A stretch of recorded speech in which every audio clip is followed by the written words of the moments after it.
Você não vai encontrar o regresso na vida daqueles que servem ao Senhor. Bom, algumas pessoas poderão até citar exemplos de grandes homens e mulheres de Deus, especialmente nos tempos bíblicos, que andavam só com um alforje, uma túnica, né? Sobre a ordem do próprio Senhor Jesus, você deverá levar só um alforje, uma túnica, e as pessoas não precisavam de muitas bagagens para poder acompanhar o Senhor Jesus. Mas é importante nós entendermos que naquele período eles estavam em uma missão muito especial. Eles estavam no cumprimento de uma missão muito espetacular, acompanhando o Rei dos Reis e o Senhor dos Senhores. É claro que ao longo da história, especialmente na época da Reforma, nós vamos encontrar muitos homens e mulheres de Deus que também renunciaram coisas materiais para poderem seguir ao Senhor Jesus. Mas isso não é sinônimo de regresso, isso é sinônimo de progresso. E se a nossa vida como cristão, se nós não temos progredido em vários aspectos dela, é preciso que nós repensemos a nossa vida de cristão.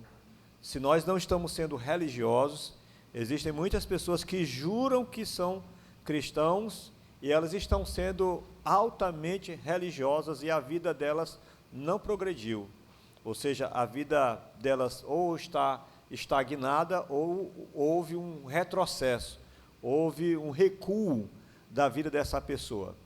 Mas se você for observar, quando uma pessoa realmente resolve caminhar com Cristo, não para ser uma pessoa religiosa, mas para ser uma pessoa que quer caminhar com Jesus, você vai observar o progresso na vida dela.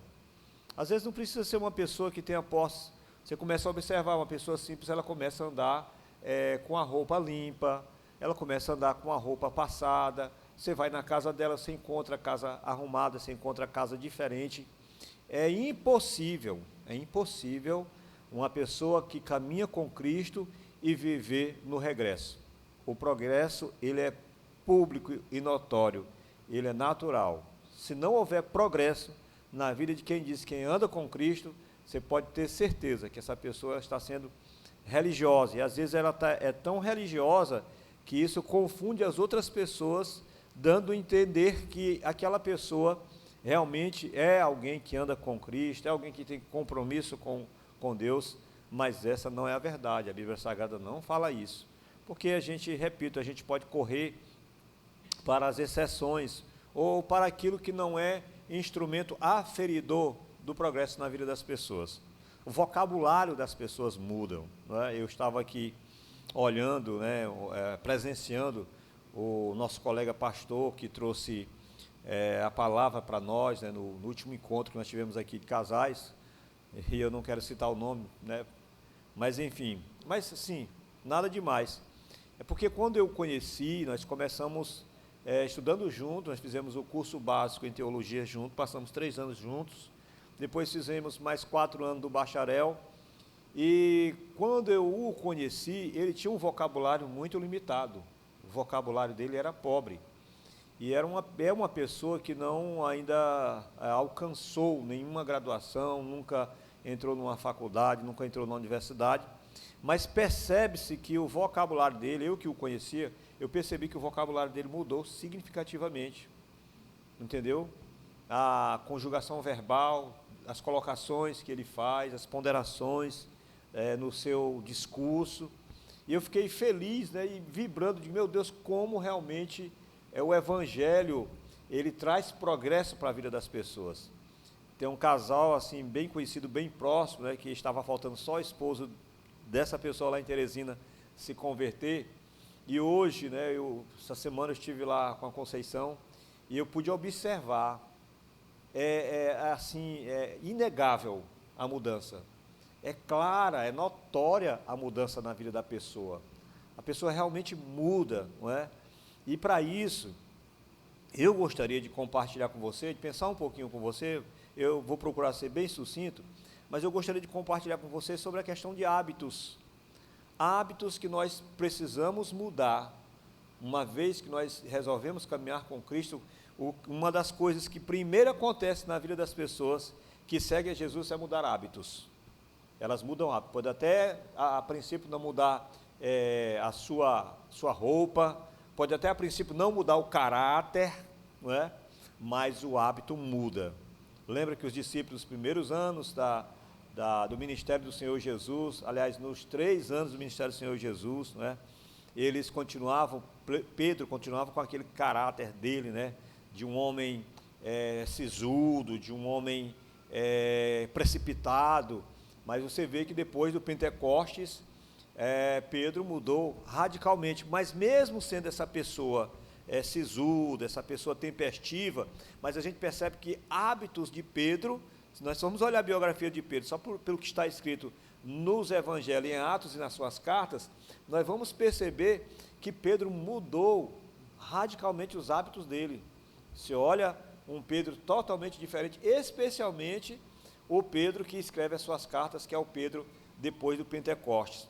Então nós precisamos tomar essa iniciativa de nos esforçar para nós mudarmos hábitos. E por que é importante nós mudarmos hábitos? Porque a nossa mente, ela tem a tendência ao condicionamento.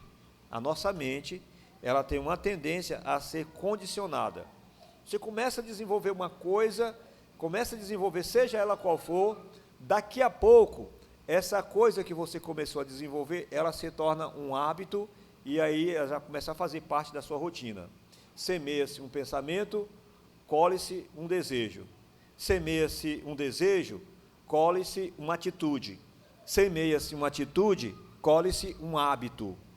E aí, se nós fizermos das coisas boas, das coisas significativas da nossa vida, fizermos dela hábitos, se nós começarmos a praticar para que se torne um hábito, é necessário uma constante na prática dessas coisas que nós gostaríamos que se tornasse hábito. Então a gente vai ler de forma aleatória alguns textos da palavra do Senhor, e uma delas é o que está em Provérbios capítulo 6, um texto conhecido, né? Um texto conhecido demais, Provérbios capítulo 6. Provérbios capítulo 6, Provérbios 6, 6 a 8. Capítulo 6, versículo de 6 a 8. Provérbios capítulo 6, versículo de 6 a 8. Amém? Amém, igreja? Amém. Diz assim, a partir do versículo 6, vai ter com a formiga, ó preguiçoso, considera os seus caminhos e ser sábio, não tendo ela chefe, nem oficial, nem comandante, no estio prepara o seu pão, na cega ajunta o seu mantimento. Ó preguiçoso, até quando ficarás deitado? Quando te levantarás do teu sono? Um pouco para dormir, um pouco para toscanejar, um pouco para encruzar os braços em repouso. Assim sobrevirá a tua pobreza como um ladrão, e a tua necessidade como um homem armado. A prática do labor, ela deve ser uma constante nas nossas vidas. Não é que você vai se matar de trabalhar, como é dito na linguagem popular.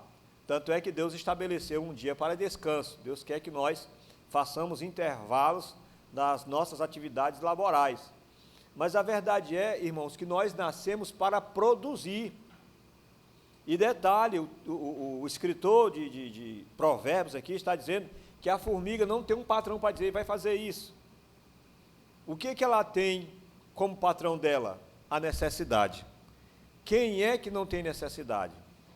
Quando nós começamos a desenvolver, irmãos, essa movimentação, essa atitude de trabalhar, de transformar o ambiente em nossa volta, de fazer acontecer, isso vai se tornar uma rotina, daqui a pouco se torna um hábito. E o que é que acontece com quem trabalha?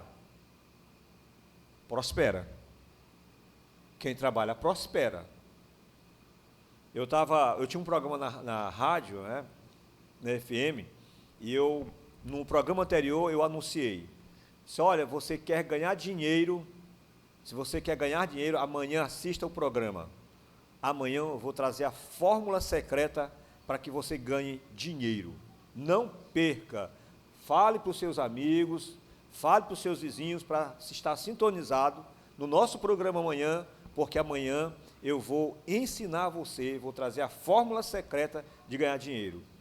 E aí, né, no outro dia, no dia seguinte, eu fui falar da fórmula secreta de se ganhar dinheiro. Eu citei esse texto. Eu me debrucei nesse texto e comecei a trazer uma explanação em cima desse texto.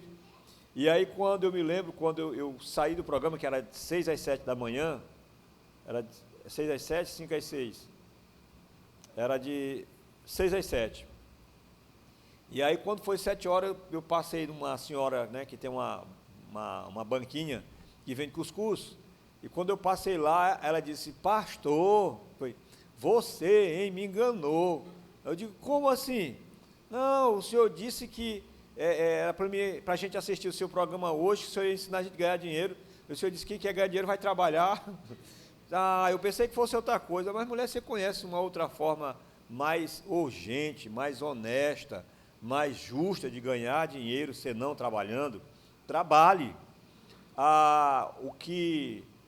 Os economistas dizem que o que promove o PIB, o Produto Interno Bruto de um país, é exatamente a produção de bens e serviços. É a produção de bens e serviços. O preguiçoso, ele não prospera. O preguiçoso, ele não tem uma mudança de vida. E quando eu falo trabalhar, não é só essa questão de você trabalhar pelo dinheiro, não é só essa questão de você ter uma carteira assinada, de você ter um cargo, não estamos falando só disso. Tem pessoas que chegam num ambiente, por exemplo, num ambiente coletivo, numa igreja, por exemplo, pessoas que trabalham. Aqui passou por aqui um rapaz, inclusive essa semana eu falei com ele passou por aqui um tempo e ele fazia a faxina da igreja gratuita, ele não cobrava nada. Irmãos, quando nós chegávamos aqui, o cheiro estava por cima, ele subia no telhado, tirava a goteira, e fazia, acontecia, via uma coisa errada, ele mesmo ia lá, ele investia, colocava a mão no bolso, tinha uma coisa quebrada, ele pagava, ele chamava alguém para consertar. Bom, tem pessoas que são assim, todos não são obrigados a ser assim? Não.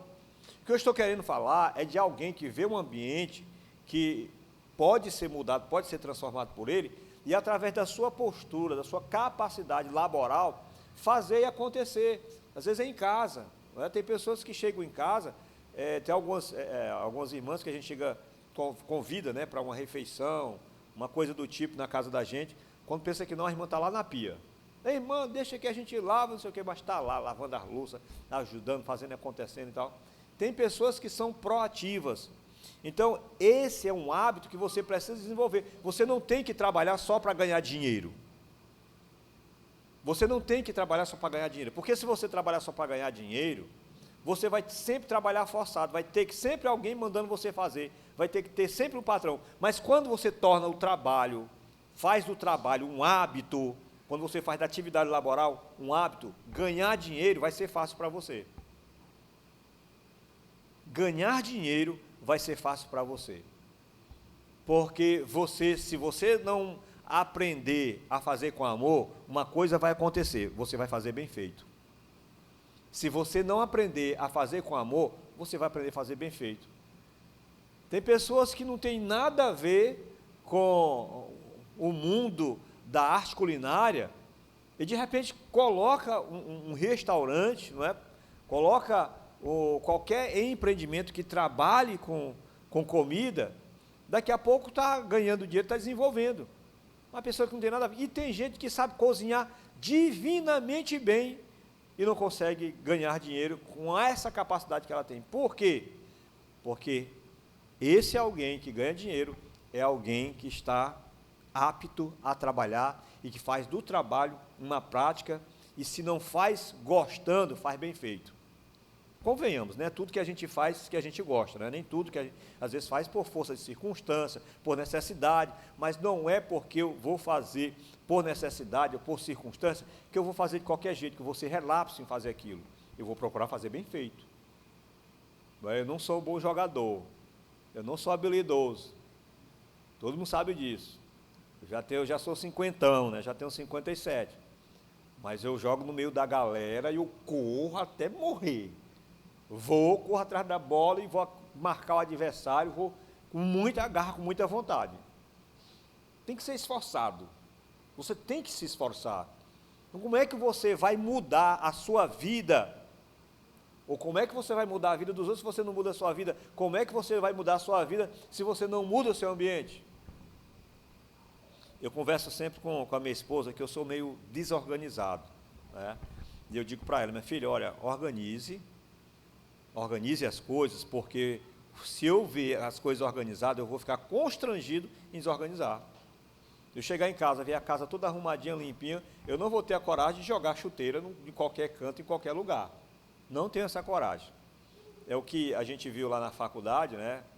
A gente passou pela Academia de Direito, e a professora falava sobre a teoria da janela quebrada. É uma teoria, foi um estudo que foi feito, né? O americano faz estudo de tudo. E aí eles passaram, era uma rua lá de uma determinada cidade, e essa cidade estava abandonada, várias ruas dessa cidade estavam abandonadas, casas abandonadas. E aquelas casas com aqueles janelões de vidro, né? As pessoas passou anos, as pessoas passando por aquela rua, né, de casas abandonadas, com suas fachadas de vidro e tal, mas um dia, depois de anos, alguém passou, jogou uma pedra e quebrou uma vidraça daquela casa, de uma das casas. Sabe o que foi que aconteceu? Com pouco tempo, todas as vidraças daquela casa, das casas que estavam quebradas. Porque alguém ousou, não, só quebrou uma, posso quebrar outra e tal. Teoria da janela quebrada. Nós vimos isso na faculdade. Aqui tinha um hospital abandonado, que aconteceu exatamente isso. A gente passava por lá, estava tudo inteirinho, bonitinho e tal. O hospital estava abandonado, mas tinha também aqueles basculantes, o nome que dava, né, que se dá. E a gente passava tudo bonitinho. Nós morávamos vizinho. Quando nós passamos um dia, tinha uma janela quebrada. Passou-se um tempo, tinha outra quebrada. Daqui a pouco estava todas as janelas quebradas. Então, nós precisamos desenvolver a capacidade de trabalhar. Tudo que a gente trabalha, desenvolve. Tudo que a gente bota para fazer, desenvolve. Você começa o amor é um exercício, né? O amor e a fé também é um exercício. Você começa a praticar amor, respeito, consideração para uma pessoa, daqui a pouco você está amando, você está respeitando, você está considerando aquela pessoa. A fé é do mesmo jeito, você começa a praticar a sua fé, começa a desenvolver a sua fé, daqui a pouco os milagres estão acontecendo. Então nós precisamos tomar muito cuidado com os nossos maus hábitos. Nós precisamos praticar bons hábitos. E se o hábito ele destrói a gente, os maus hábitos, a gente tem que procurar se esforçar para que nós não caiamos no costume, né? Nós não caiamos no costume. Outra, não preciso nem abrir o texto, né? No livro de Êxodo todo está recheado de uma palavra que, quando eu olho para o livro de Êxodo, eu lembro de uma palavra. O livro de Êxodo me faz lembrar uma palavra: murmuração, reclamação. Irmãos, isso foi o que mais aborreceu Deus no Egito. Muito cuidado. O carro passou vários dias na oficina, mas eu nem... Tanto faz como tanto fez. Carro quebrou. Está na oficina. Eita, e agora? Estou a pé. Eita, se eu tivesse com o carro aqui. Irmãos, foi o pecado que mais aborreceu Deus no deserto, foi o pecado da murmuração. Pensa no povo que se reclamava. Pão caindo do céu, a água saindo da rocha, coluna de nuvem para fazer sombra durante o dia, coluna de fogo à noite para aquecer o povo. Deus presente 24 horas de maneira sobrenatural, mas o povo murmurando. Cuidado, porque se tem um inimigo, um diabinho que fica em nossa volta 24 horas, é o tal da murmuração. A gente vê defeito em tudo. Bom, se você vê defeito em tudo, você também deve ver a solução. Não me traga defeito se você não trouxer a solução. Não me traga problema se você não trouxer a solução.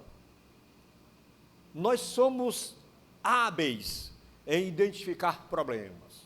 Somos experts em identificar dificuldade.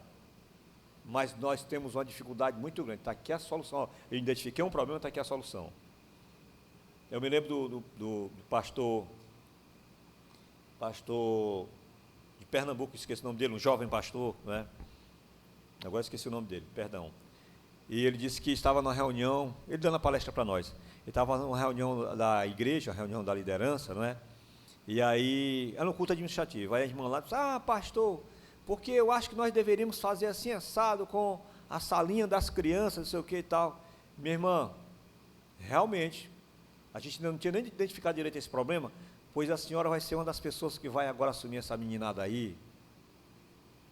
Você vai fazer assim, assim, assim, assado. Pode ser? Irmã... A irmã teve que se candidatar a resolver esse problema, porque às vezes nós reclamamos de coisas que nós nem mesmo temos a solução. Mas muito cuidado com a reclamação. Nós somos tão difíceis que a gente bota uma roupa para vir para a igreja e vê um tempo todinho achando que a roupa não está boa, né? Principalmente as mulheres são donas desse negócio, né? Reclamando e tudo. Mas essa saia, esse vestido, essa blusa, essa sandália, não sei o que, tal. Já tem outras não, bota qualquer pedaço de pano e vem, vai, e fica bonita, né? Eu já falei isso para vocês. O coração alegre aformoseia o rosto.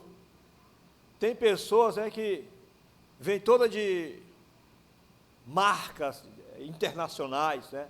Tudo quanto é nome lá da Itália, da França, vem vestido, mas o coração, né, amargurado, o coração cheio de rancor. Aquela roupa deixa ela mais feia ainda, a pessoa. Porque uma pessoa que, né, não se maldiz, não se reclama da vida. Olha, você sabia, a oração tem poder, sim ou não? Sim ou não? Sim. O que um cristão fala tem poder, sim ou não? Sim. Aí você vai fazer uma refeição, você chega ali a refeição, né? Eu vejo muito o Calvão fazendo isso, né? Senhor, obrigado por essa refeição. Em nome de Jesus te dou graça. A Bíblia Sagrada diz que pelo poder da oração o alimento é consagrado, pelo poder da oração. Agora, se você fizer uma oração, de novo, feijão com arroz, mas está salgado. Que isso aqui não... Você está orando. Sim ou não? Tá, é oração. Você pode até achar que não é, mas ora porque você está direcionando palavras para uma situação, para uma coisa. Coma caladinho, amanhã você muda o cardápio. Ou não faz mais daquele jeito, mas coma calado. Nós, irmãos, começando por eu, como diz o caboclo, nós temos esse hábito de reclamar, de murmurar as coisas. E nós precisamos começar a praticar o hábito, né, de se nós não murmuramos, ficamos em silêncio, porque tem coisas que não dá para elogiar, não é? Paciência. Tem coisas que não dá para elogiar. Mas naquilo que não dá para você elogiar, fique calado. Porque a sua oração, ela tem poder. Tem orações contrárias que nós estamos fazendo e achamos que não é oração. Porque a Bíblia Sagrada diz que a boca fala, o Senhor Jesus falou, a boca fala do que está cheio, o coração. E ele diz que o que contamina o homem não é o que entra no seu ventre, mas o que sai da sua boca. Edinho, já pensou se toda vez, a máquina quebrou de novo, nunca quer consertar. Eu estava conversando com o Ricardo ontem, né? Rapaz, eu tenho uma máquina lá que a gente até consegue, que é manual, que a gente até consigo fazer alguma coisa. A outra, o Antônio, ele consegue ajeitar colar, mas tem hora que ele não consegue, é só o irmão Edinho mesmo. O Edinho vai lá e mexe, ele consegue dar jeito em tudo lá e tal. Mas já pensou, irmão, se você vai reclamar de tudo que você... Cuidado, isso é sério. Foi o que mais aborreceu Deus lá no deserto. Foi o que mais aborreceu Deus. E detalhe, numa situação em que não era para reclamar. Foi onde Deus, presta atenção, foi onde Deus mais manifestou o seu poder. Onde é que na história da humanidade você vai encontrar um registro de que comida caiu do céu? Um registro de que água saiu da pedra? Você não vai encontrar. Então, mas foi onde mais o povo reclamava. Então, cuidado com isso. E um outro hábito que a gente precisa se livrar dele, está bem em Filipenses capítulo 3, por favor. Filipenses capítulo 3. Abra sua Bíblia, Filipenses capítulo 3. Eu estou aqui meio sem hora. Eu estou meio sem horas, não é? Tem que tomar muito cuidado com o nosso português. Estou aqui meio sem hora, né? Está meio sem hora, está meio, né? Leite, né? Eu estou meio sem horas. Filipenses capítulo 3, versículo 13 e 14. Diz assim, olha: irmãos, quanto a mim, não julgo havê-lo alcançado, mas uma coisa faço, esquecendo-me das coisas que para trás ficam, e avançando para as que diante de mim estão, prossigo para o alvo, para o prêmio da soberana vocação de Deus em Cristo Jesus, esquecendo-me das coisas que para trás ficam. Bagulho dentro de casa, roupa velha, coisa que você não vai usar mais, coisa que não tem utilidade. Às vezes é até uma coisa que pode ter utilidade para alguém, que você olha para aquela coisa, não é possível, mais cedo ou mais tarde eu posso precisar disso. Irmão, se não está tendo utilidade, esqueça isso.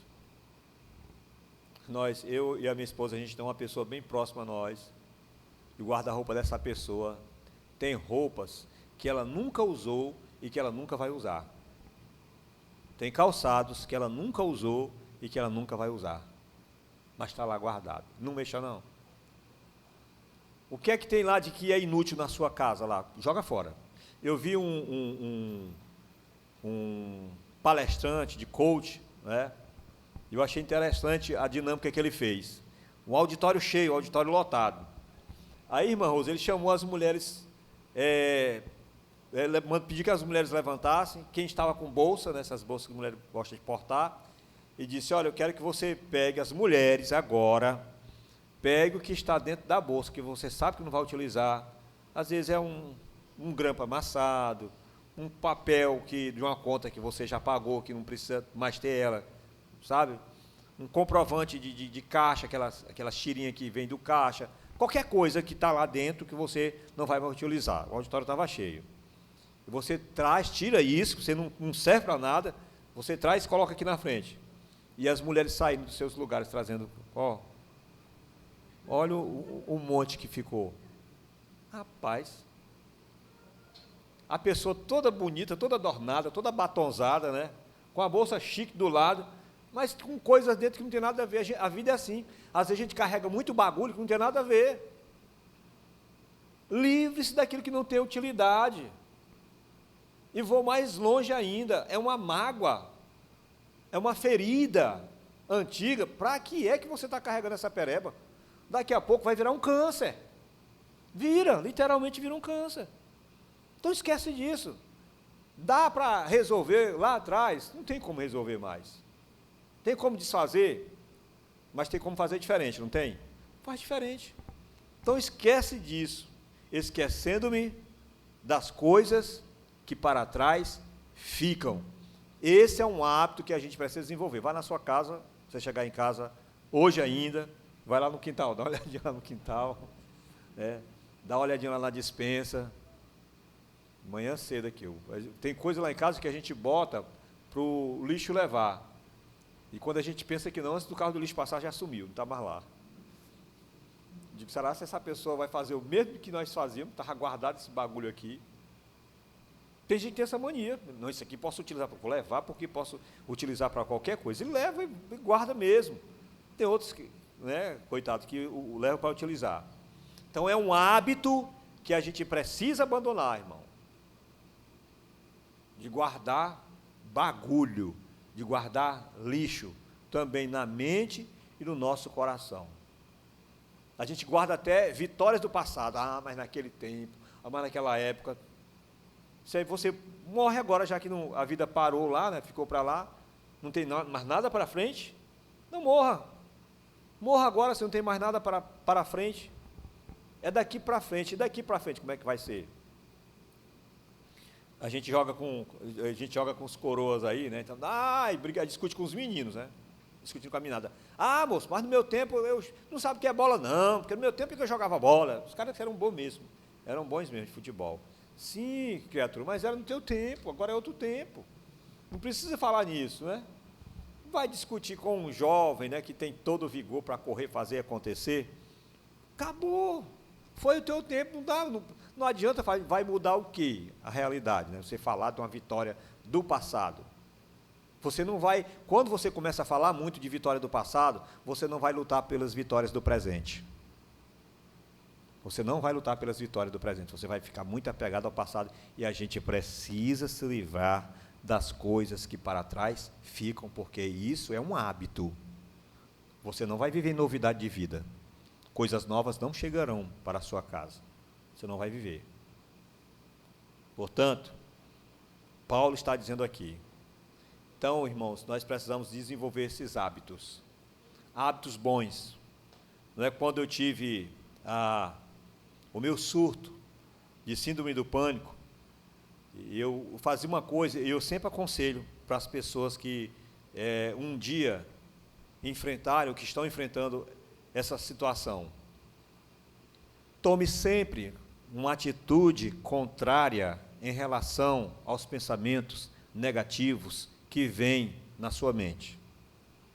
Tome sempre uma atitude contrária em relação aos pensamentos negativos que vêm na sua mente. A minha vontade é de passar o dia todinho dormindo, pois eu vou levantar.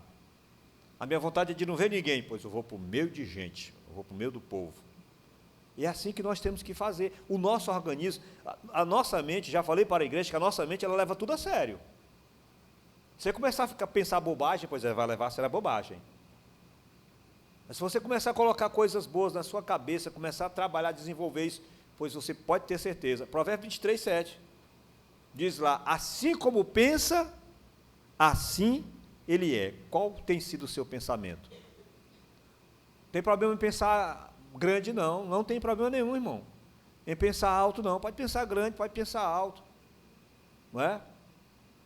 Quando você vai dar um pulo, você vai pular uma distância de 2 metros, mas você tem que se esforçar como quem vai pular 3 metros.